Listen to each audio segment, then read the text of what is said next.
In older reference works, the large pyramid at Labna is often called El Castillo, much like the main pyramid at Chichen Itza.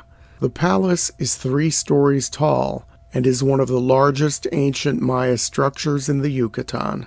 It measures some 400 feet long, and construction probably started on this building around 650 AD. Archaeologists believe that the palace was still in some stages of construction when the city was abandoned. Just like many royal families around the world, the Labna rulers made many additions to this magnificent building over the course of more than 3 centuries.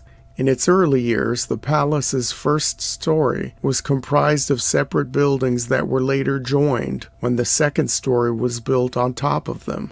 What is now known as the south wing of the structure is the oldest part of the palace. The first story is ornately decorated in masks of the rain god Chak with his curly snout. It is on the Chak mask above the doorway of the west facade that we find the inscribed date of 862 AD.